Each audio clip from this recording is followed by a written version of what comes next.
Assalamualaikum. Hello and warm welcome to all of you. Dear students, today I am here with the second part of economic chapter number 2, sectors of the Indian economy.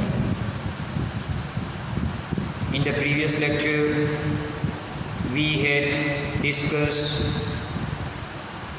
three sectors: primary sector, secondary sector and tertiary sector.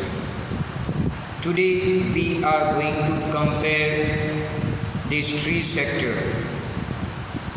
Students, the various production activities in primary, secondary and tertiary sector produce very large number of goods and services. Also, the three sectors have large number of people working in them to produce these goods and services. The next steps, therefore, is to see how much goods and services are produced and how many people work in each sector.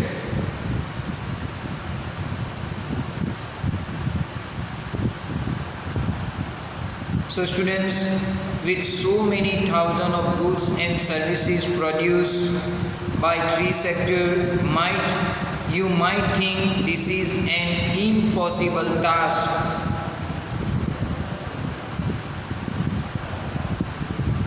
To get around this problem, economists suggest that the values of goods and services should be used rather than adding up the actual number. The value of goods and services in three sectors are calculated and then added up.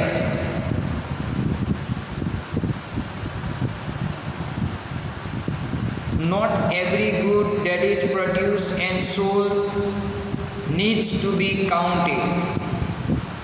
It makes sense only to include the final goods and services.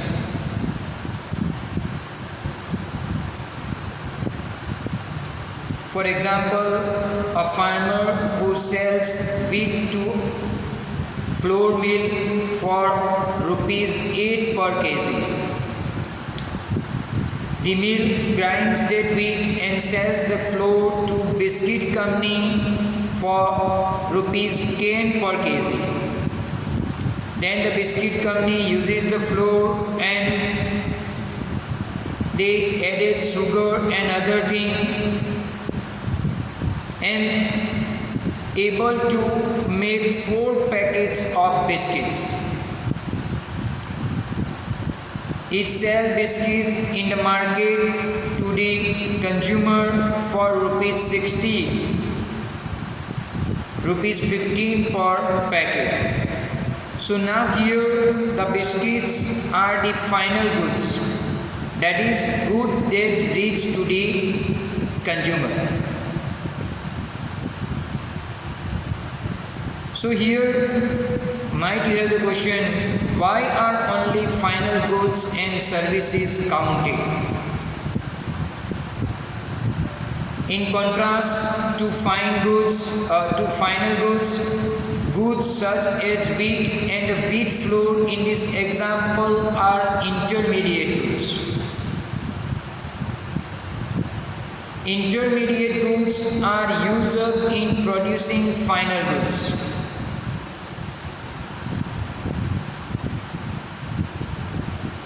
The value of final goods already include the value of the intermediate goods that are used in making the final good. So because of it, the value of rupees 60 for the biscuit means for the final goods already include the value of flour rupees 10. Similarly, the value of other intermediate goods would have been included.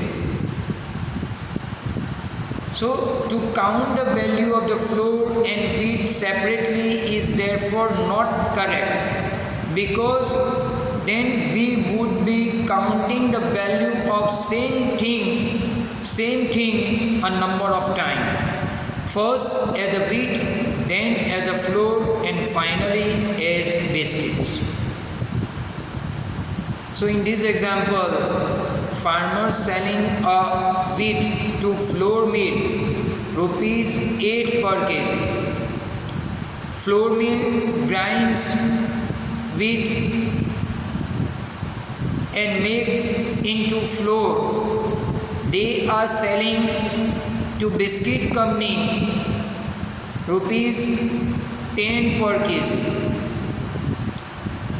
Biscuit company use the flour and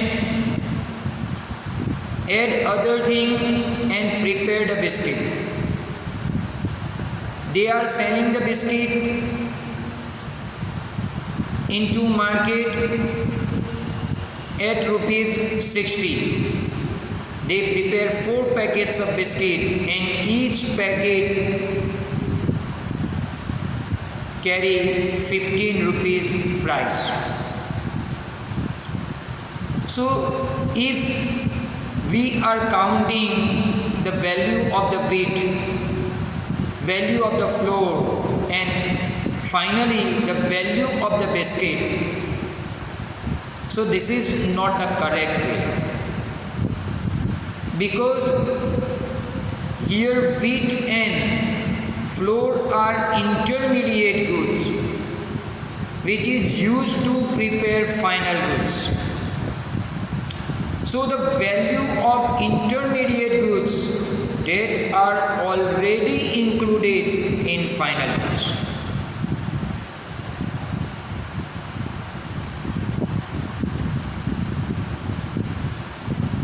Now, very important thing here. The value of final goods and services produced in each sector during a particular year provide the total production of that sector for that year. And the sum of production in 3 sectors gives what is called gross domestic product, means GDP. GDP is the value of all final goods and services produced within a country during particular year. That is, we can call GDP. GDP, again I am repeating, the total production of each sector is calculated by adding the value of final goods and services produced in that sector in a year. Then production of all 3 sectors is added, the sum of which, means the total of which, is called gross domestic product. Estimation of GDP is measured by central government ministry with the help of various government of state and union territories.